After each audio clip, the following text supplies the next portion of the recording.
Usapang Kooperatiba tayo kasama si Kuya Jay. Dito lang sa Mang People TV.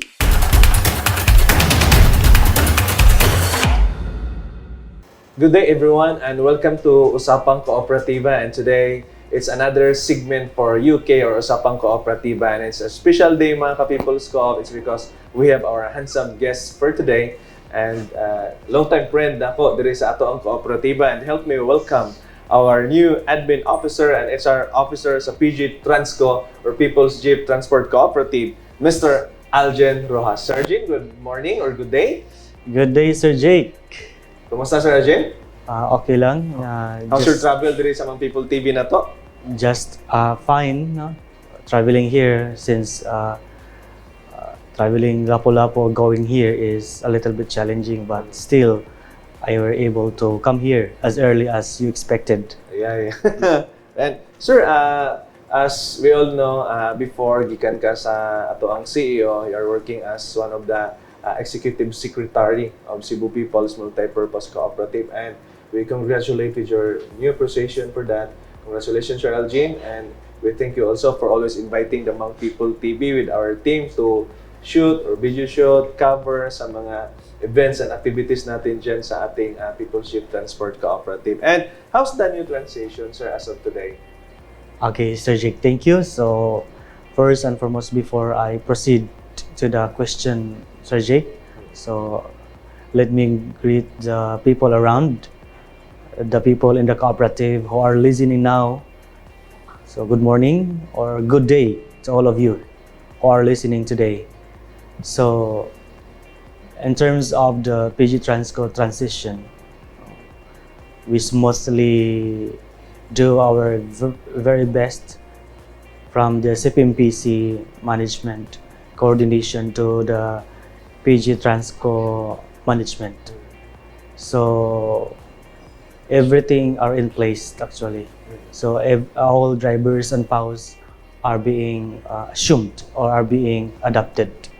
Okay, so whatever length of service they have rendered from the previous or from the CPMPC, so they will be continued So in the PG Transco. It will be covered. Yes. No? It will continue. Kasi yung iba, gusto nila, ay sir, gusto kami magpabayad kasi parang mahiwalay na si People's Jeep natin at si People's Co-op. O hindi nagkakahiwalay. Hindi nagkakahiwalay. So continue lang ang length of service. Parang si People's Co-op natin is nanganak lang. Yes. PG Transco is still part of Cebu People's. As the Cebu People's Multipurpose Cooperative is the franchise holder. So PG Transco is managing the fleet operation, including the management. Yes. So, Sir Aljen, being the admin officer and HR officer of PG Transco or People's Jeep Transport Cooperative, it's quite challenging. And how's your feelings right now na kayo po isa sa mga HR officer na ngayon sa ating kooperatiba, and we all know that we're talking about the People's Jeep Transport Cooperative, ang dami, there are lots of challenges, no? Mga staff or ilang mga employees natin dyan? Based on records as of today, as given from the staff, no? I called her in relation to how many drivers and POWs, the updated list. Okay, so as she gave to me, overall, as of today, POW 165, then drivers 175, then line of personnel like task force and inspectors and the rest of the front lines of the fleet operation staff is covering 54. Then the top management including Mr. Rolando Hico Jr., the fleet operation manager, and I as the admin officer and HR officer. So all in all 396. So if we will include the bus washers, so it will be around 405 or 403 at around. Yeah. So, ang dami. Mas marami pa sila compare sa ating People's Co-op, di ba? Yes, actually there are still applicants who are getting their requirements, fulfilling the requirements for them to be employed officially. So there's a lot of applicants waiting for the final interview also. So at around 405 to 500, I think. Yes. Sir Aljen, what's your greatest role as being one of the admin officer and HR dyan sa ating transport cooperative or PG Transco? Ano po yung role po ninyo dyan? Okay. Sige. Okay, thank you, Sir Jake. So, the role of being an administrative officer slash HR officer is to monitor the overall performance of the manpower and to go deeper the strategies on how you are going to strengthen the manpower services and the discipline, then how can you manage them for them to be able to become fruitful and productive drivers and POWs in maintaining the transparency and honesty. So as HR officer, you have to instill something for them to develop their confidence also, the confidence of being honest person. So, and you will be the one also to explain further if there's an incident. For example, if they are having an accident, in the field of operation. So as HR officer, you don't need to study further what is happening in the field of operation because you are referring to the manpower. Okay, so aside from fleet operation manager is focusing also in the fleet operation, but also I am also evaluating and monitoring the drivers and POWs because that is also part in the administration and human resource and monitoring the personnel's and updates of what they are now, what are they doing, what the current status and their fleet operation. So that's still part of my duties and responsibilities to always update the drivers and POWs and all the employees of PG Transco.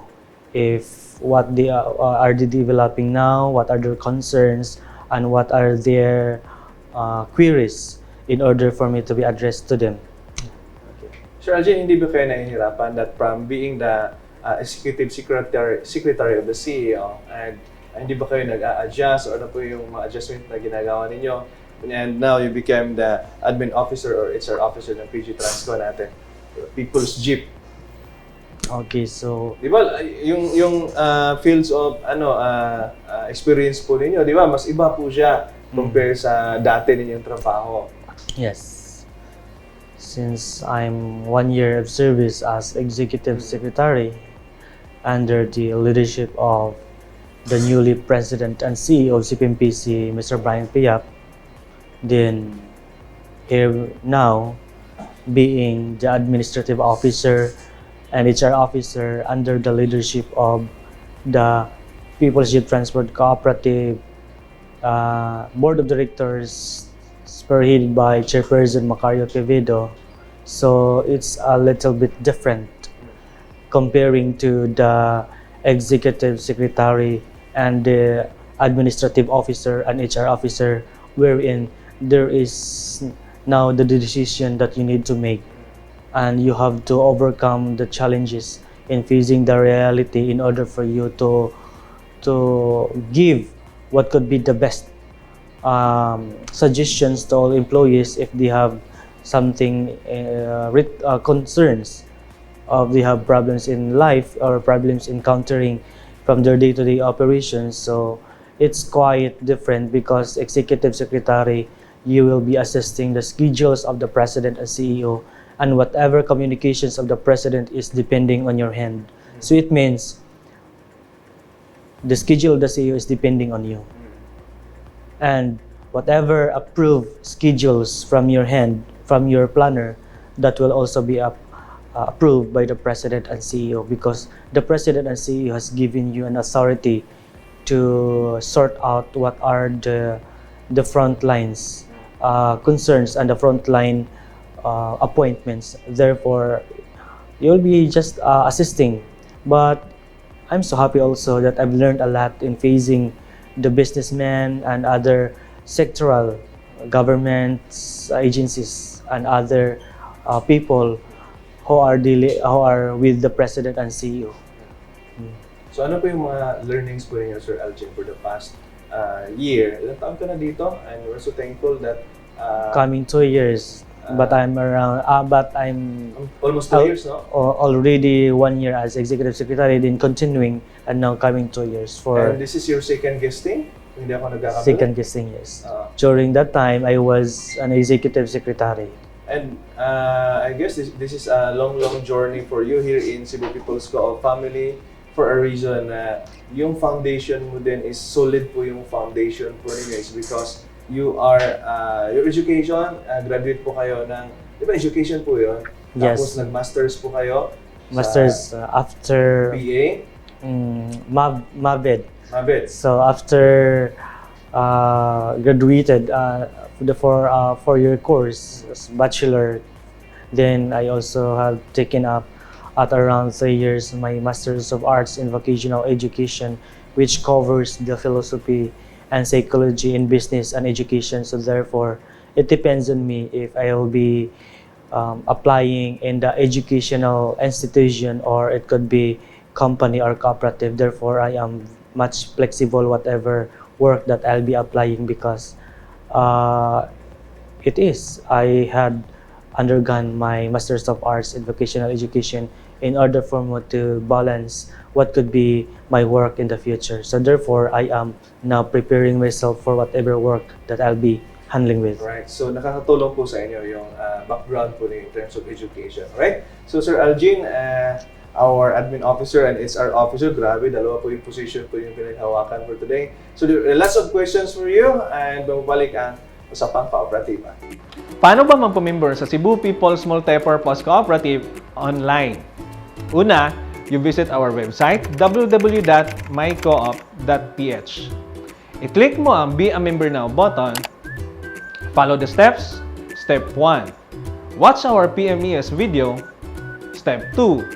Click again the Be a Member Now button at maghanda ng selfie picture with white background, picture of any government ID, 3 pirma in a white bond paper, tapos fill out the membership form. You can do it using your cell phone. Click OK and read and understand button. You fill up the membership form. Click the submit for review. You can now upload your pictures, your selfie picture, valid ID, at ang 3 pirma. You can click the edit your application kung merong mali, or you may now click the submit application button kung okay na. Congratulations! Your application has been sent. Expect feedback within 24 to 48 hours. Welcome to Cebu People's Multipurpose Cooperative. Paano ba makita ang savings o account summary mo sa co-op through online? Una, you visit our website www.mycoop.ph. Pindutin mo ang register button sa itaas. You fill up the username, email address, name, mobile number, and the password. Don't forget to write down your username and password. Click the register button. You fill up the member's information. Una, your co-op membership ID number. Make sure na tama ang format. You can see your co-op ID number sa passbook, or you can contact your branch. Click the small box I agree to terms and services at pindutin mo ang submit for approval button. Your account is placed under pending status. You log in after 24 hours, or you can contact our hotline kung kinakailangan. Congratulations! You may now view your savings and account summary sa co-op. Just click the login button sa ating website. Paano ba magbayad o mag-deposit sa Cebu People's Multipurpose Cooperative using DragonPay? Una, you visit our website www.mycoop.ph.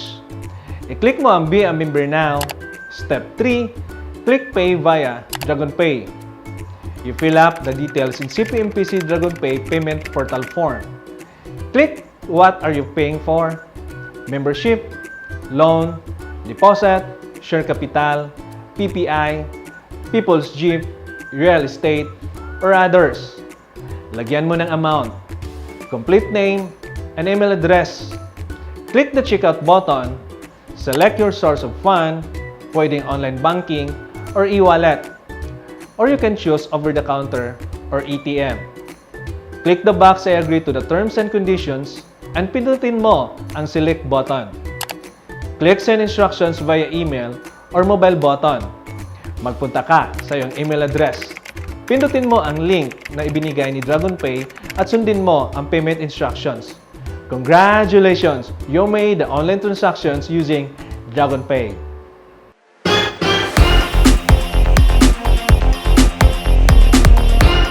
Do you want to play without losing? Do you want to save money while playing? Worry no more!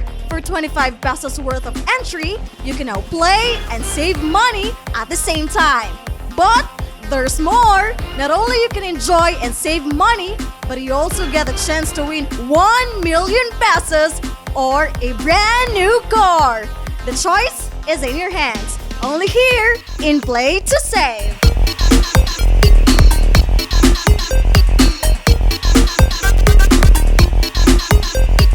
Halina't mag-usapang kooperatiba tayo kasama si Kuya Jay. Dito lang sa Mang People TV. Alright, nagbabalik ang Usapang Kooperatiba with my handsome guest for today.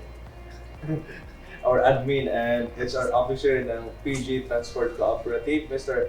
Aljen Rojas. Alam mo si Aljen Rojas, meron ba itong, parang meron na itong girlfriend? So Aljen, meron ka na girlfriend, no? Yung, My partner. If partner mo yun? Partner mo lang ni Aljen, so hindi na pwede si Aljen. So Aljen, handling you said earlier, you are handling the 403 or 405 employees. Grabe yan. Napakalupit, very challenging. It's because the more that you have these overheads, mas madami kang kailangan i-supervise, kailangan mo i-encourage sila, hindi lang sa trabaho, but even, di ba, as HR, part din yan to comfort them kung ano yung problema sa within the family. Kasi Yes. as staff, kung meron yung problema sa pamilya, madala po nila sa workplace po nila. In return, hindi na po sila productive with their specific tasks or with their work. So, Sir Aljen, with these 400 plus employees, ang dami, ano po yung mga challenges ng mga staff po natin sa People's Transport Cooperative? Kasi ito kasi yung gusto natin sa cooperative is yung talagang mga driver and power natin is yung quality of service po nila. Di ba? Very important yun.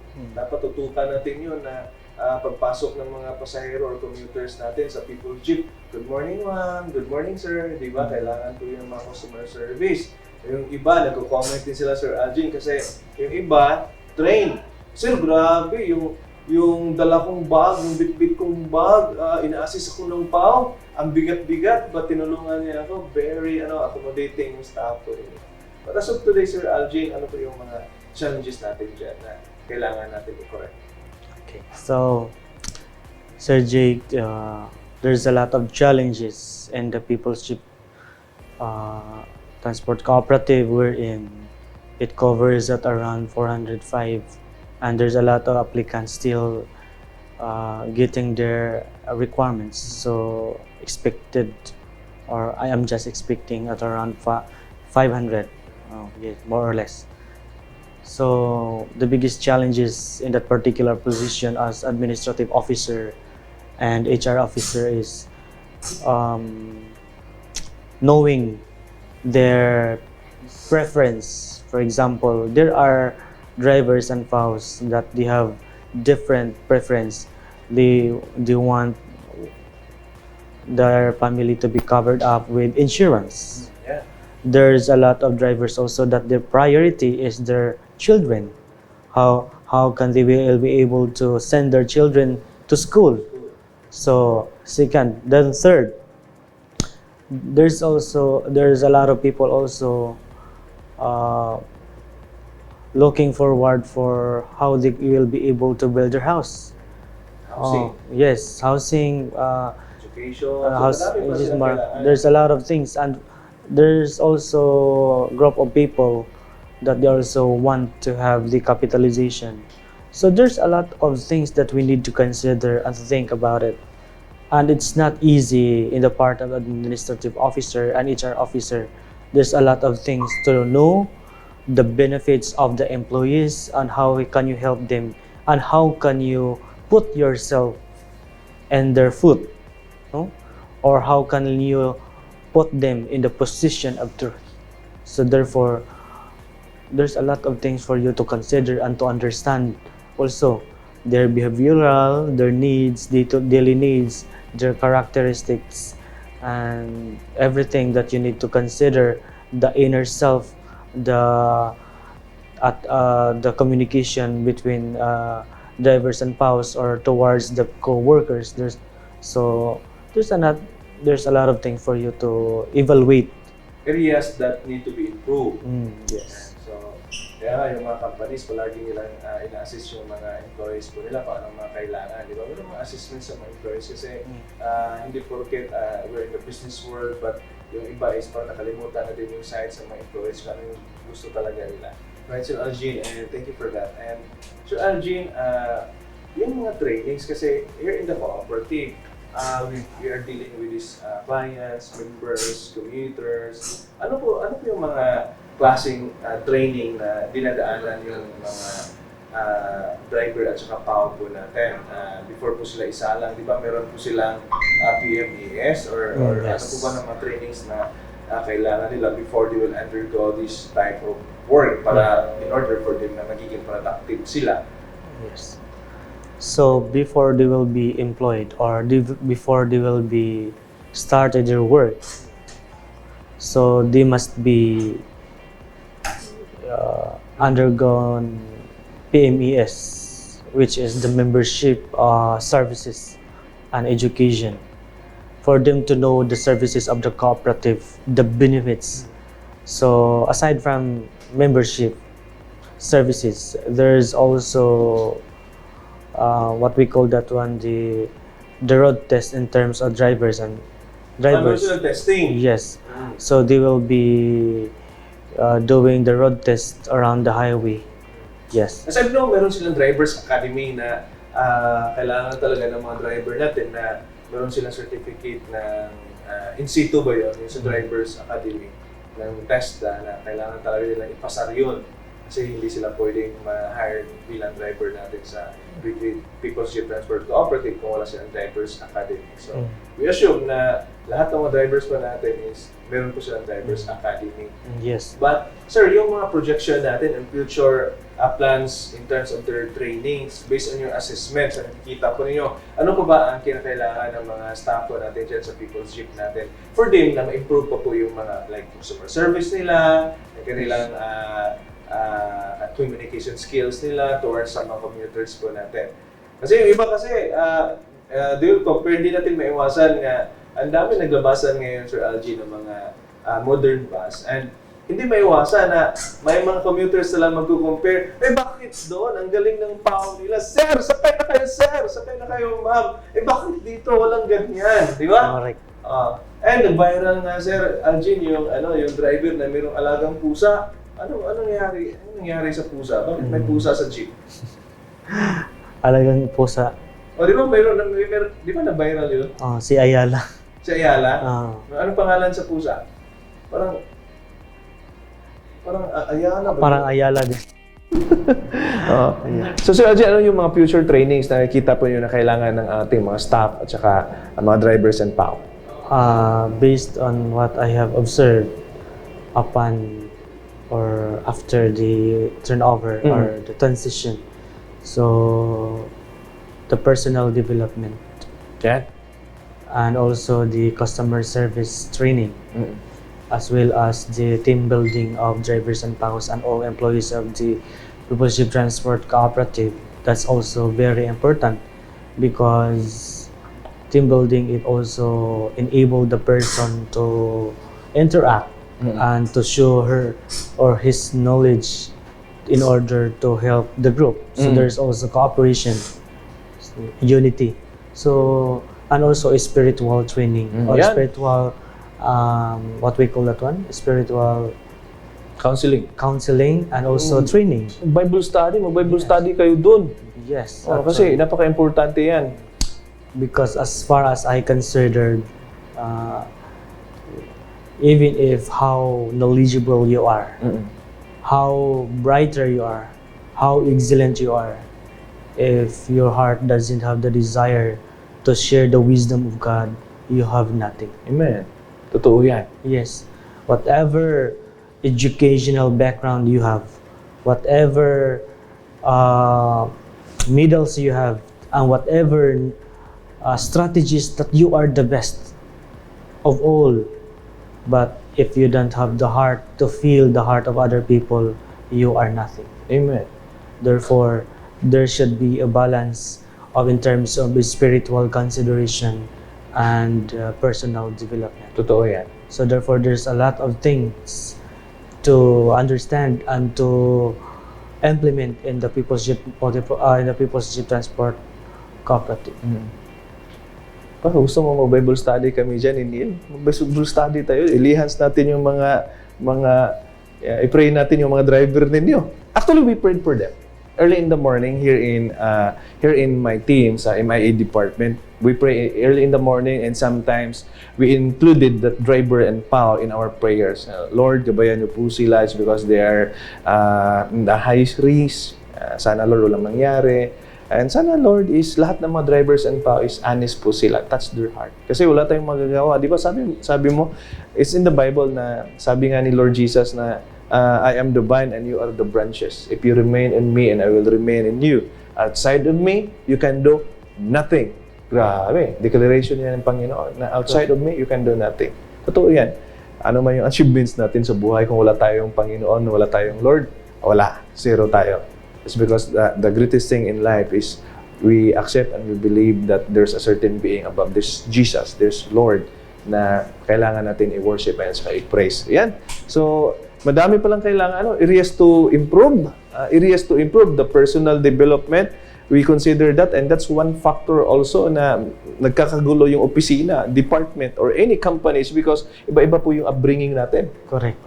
So dapat mag-level up po tayo in terms of personal development kasi yung isa, good in customer service. Yung isa naman, hindi masyadong, wala masyadong customer service kasi iba-iba yung background nila. Baka bully sa kanila, di ba? So, with this training, makahelp po tayo sa mga staff po natin sa People's Jeep. Tapos, in return, maganda din yung service na maibigay natin sa ating mga commuters. Yung pinaka-importante, Sir Aljen, tama ba? Yes, of course. Kasi, yun nga, yung iba, magsasabi sila, bakit dito maganda yung customer service? Bakit dyan hindi masyadong maganda yung customer service nila? Right, Sir Aljen, there are lots of questions na kailangan natin i-address for today. And let's have a break and magbabalik ako sa Pang-Kooperatiba. Paano ba magpamember sa Cebu People's Multipurpose Cooperative online? Una, you visit our website www.mycoop.ph. I-click mo ang Be a Member Now button. Follow the steps. Step 1. Watch our PMES video. Step 2. Click again the Be a Member Now button at maghanda ng selfie picture with white background, picture of any government ID, 3 pirma in a white bond paper, tapos fill out the membership form. You can do it using your cell phone. Click OK, I read and understand button. You fill up the membership form, click the submit for review. You can now upload your pictures, your selfie picture, valid ID, at ang 3 pirma. You can click the edit your application kung merong mali, or you may now click the submit application button kung okay na. Congratulations! Your application has been sent. Expect feedback within 24 to 48 hours. Welcome to Cebu People's Multipurpose Cooperative. Paano ba makita ang savings o account summary mo sa co-op through online? Una, you visit our website www.mycoop.ph. Pindutin mo ang register button sa itaas. You fill up the username, email address, name, mobile number, and the password. Don't forget to write down your username and password. Click the register button. You fill up the member's information. Una, your co-op membership ID number. Make sure na tama ang format. You can see your co-op ID number sa passbook, or you can contact your branch. Click the small box I agree to terms and services at pindutin mo ang Submit for Approval button. Your account is placed under pending status. You log in after 24 hours or you can contact our hotline kung kinakailangan.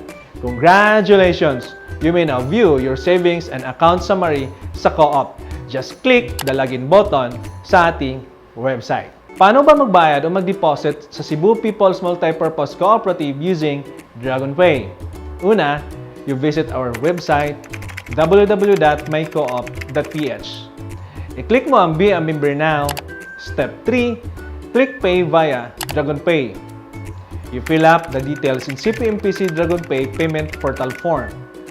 Click what are you paying for, membership, loan, deposit, share capital, PPI, People's Jeep, real estate, or others.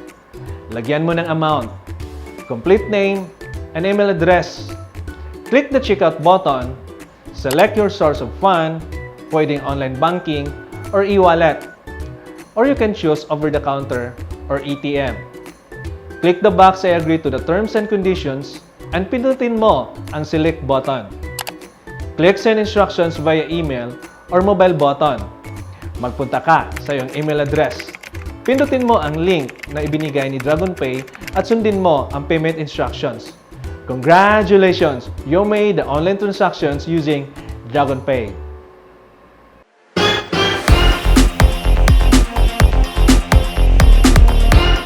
Do you want to play without losing?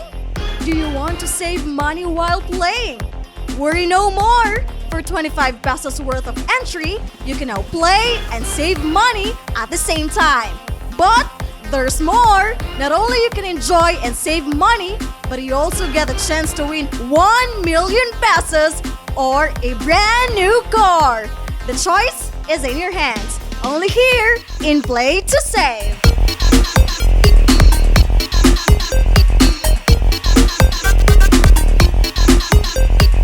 Halina't mag-usapang kooperatiba tayo kasama si Kuya Jay. Dito lang sa Mang People TV.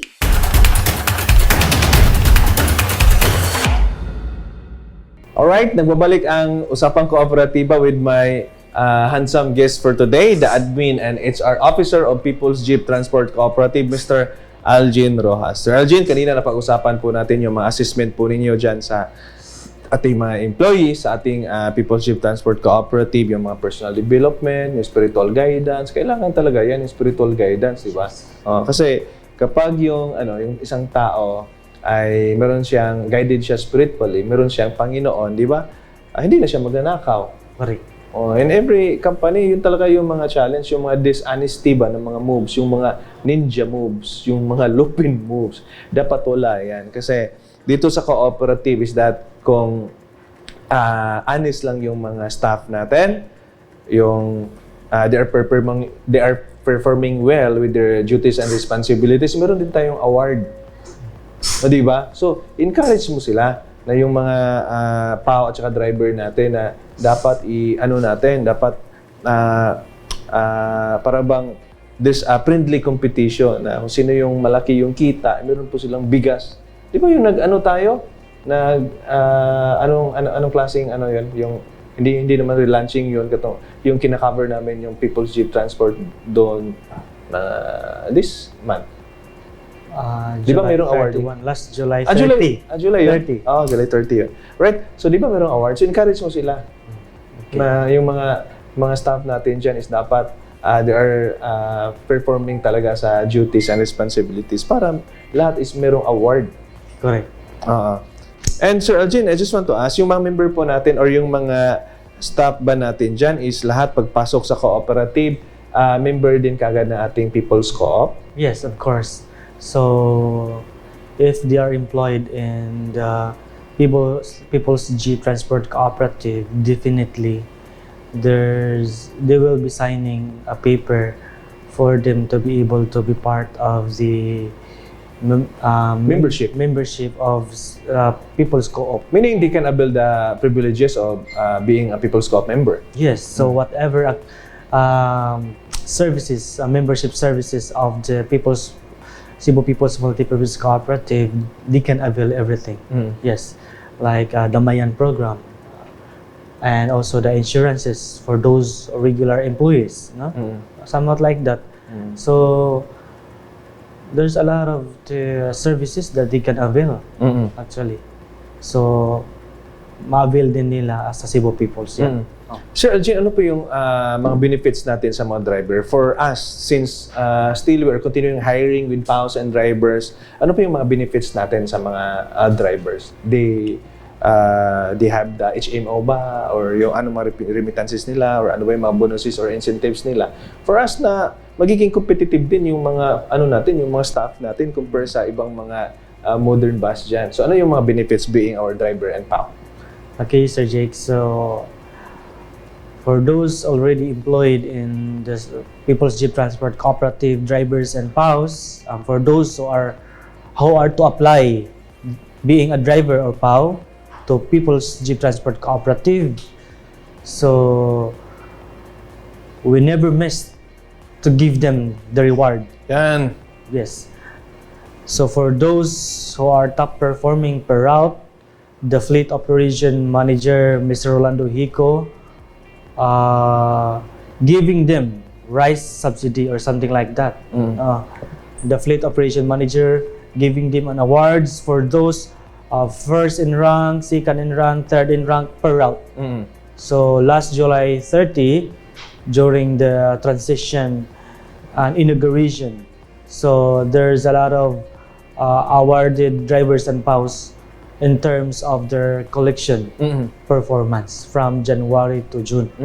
So therefore, I am encouraging all of you to stay honest and to stay your courage and your willingness and the heart in the cooperative. Because your hard work as driver and PAO, so you will be rewarded on it. Okay, so there's a lot of rewards for you to have, like rice subsidy, but per route, Sir Jake, there's also allowances, but they must be allowance. also Magkano yun? doing their best. Okay, yes. So in what way that they can receive their allowance? Every day they can after.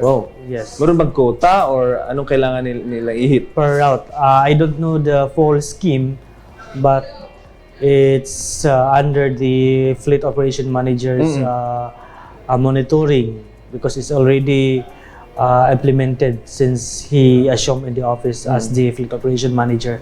So he has done everything. The allowances and the awarding. He did it all in order to give merit to drivers and PAOs for them to work hard and to stay honest and being good drivers and PAOs and with the heart of the cooperative. Do they have the HMO? Just in case. The Kasi regular.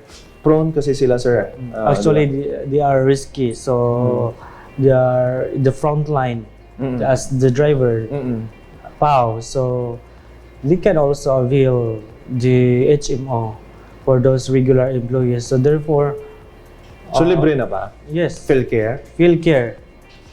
So, but if there is more information that will be also discussed by the higher authority in relation to the insurances. But as far as I heard from them, as far as I understood, that those regular employees can receive free HMO. So I am encouraging you all, for those who doesn't have the requirements yet, the complete requirements, complete the necessary requirements for you to be able to become a regular employee. So, and also, it also matters the attitude, because we are also evaluating the attitude of the drivers and PAOs in terms of honesty handling money, and incidents of drivers, the characteristic of a driver in terms of driving in the highway. So there's a lot of things for you to consider also, for you to put the employee in a position of a regular employee. But it's the benefits coming from the labor that you will give the best benefits for the employees. So they will be employed actually as a regular employee. So just get all your requirements and pass it all in the office, and syempre you will be become a regular employee. Sir Aljen, kung mayroong mga skilled na mga driver at saka PAO, and kompleto naman yung mga requirements nila, saan po nila ipadala yung mga anong mga requirements and saan nila ipadala yung application nila? Okay, so Are you the one who handled the new applicants? yes, Office of the Admin Officer, Human Resource Officer, and most especially spearheaded by the Chairperson of the board, Chairperson Macario G. Quevedo. And the Fleet Operation Manager will be endorsing also applicants to our office, or they will be endorsing also or asking if whatever, how many slots they need. For example, they need 5 drivers. They need 5 PAO. So they will be sending a letter to the office of the administration and office of the HR officer and to the chairperson of the board for them to be given such particular slots that they need. They will be submitting that to the office of the Human Resource Administration and office of the chairperson. Okay.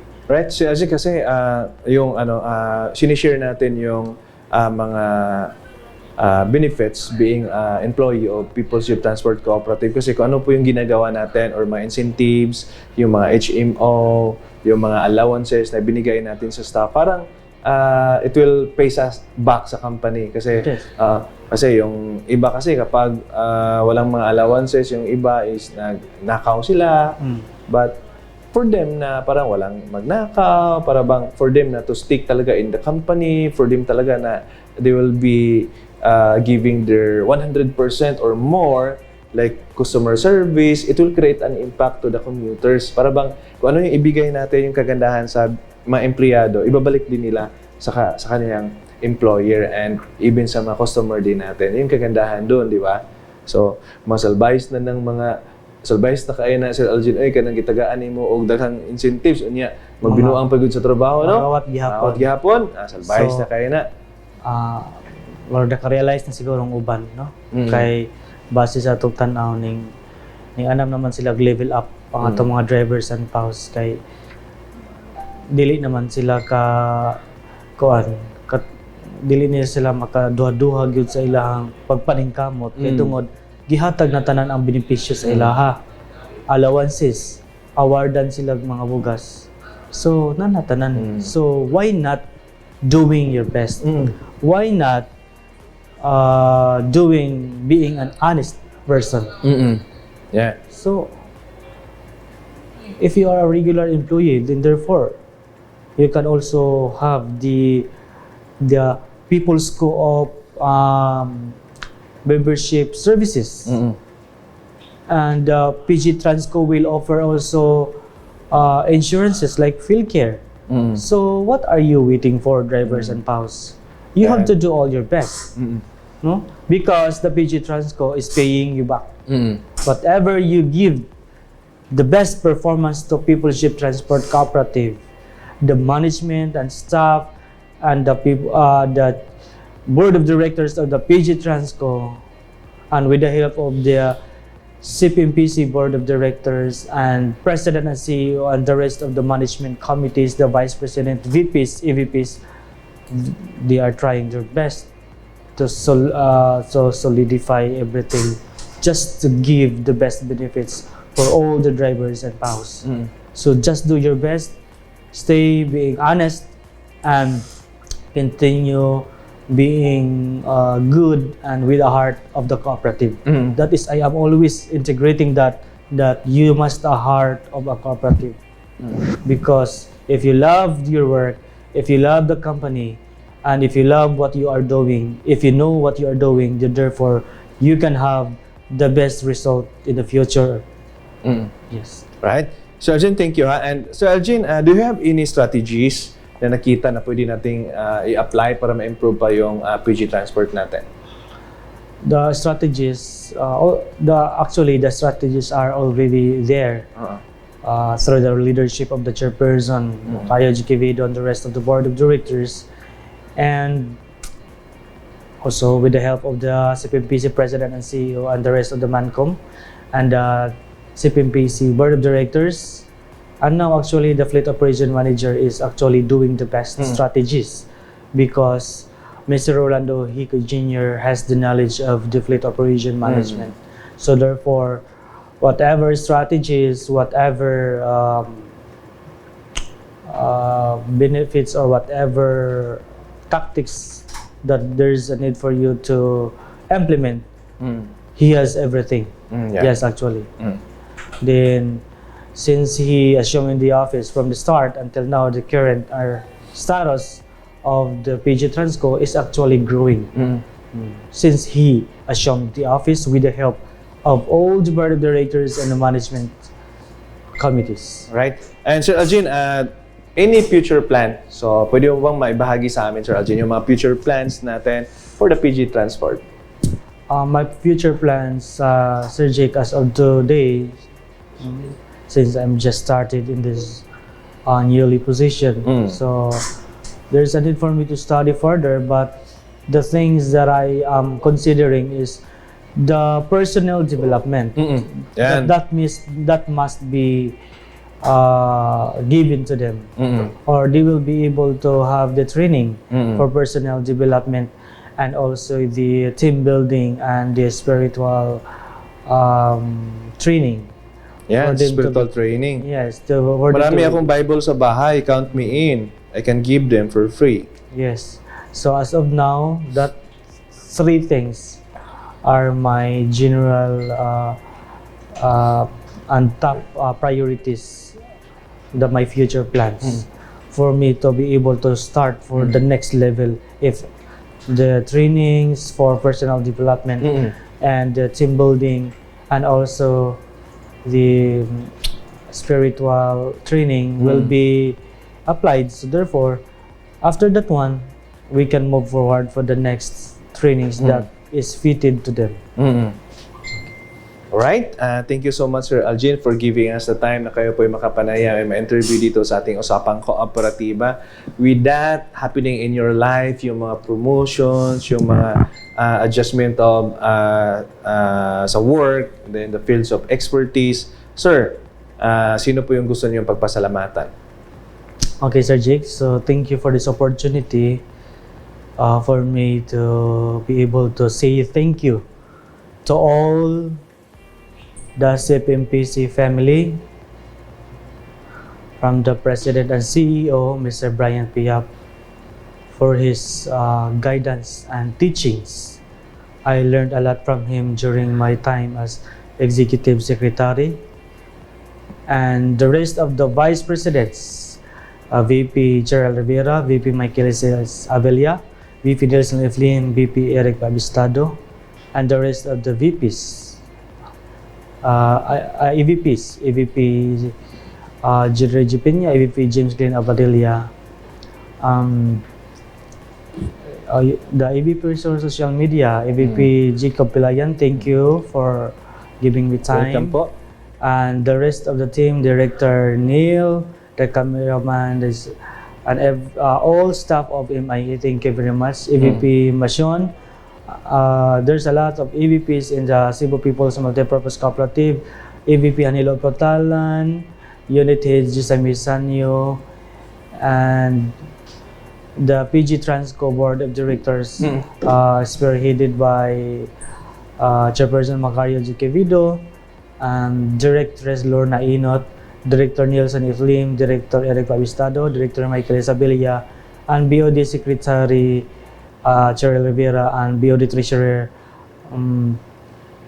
Jedri Jipenya, and also the CPMPC Board of Directors, spearheaded by the Chairperson Manolito Izardimer, Vice Chairperson Mariam Insalo, Board of Directors. There's a lot of Board of Directors. Directress Jocelyn El Pogoy, Directress Marizal Pidongog, Directress Annalyn Buyones, Directress Arlene Arianzon, Directress Maria Marlene Ladonga, Director Romeo Kenyo, Director Ricky Misa, and also the BOD Secretary Jesse Roca and BOD Treasurer Larny Brazero.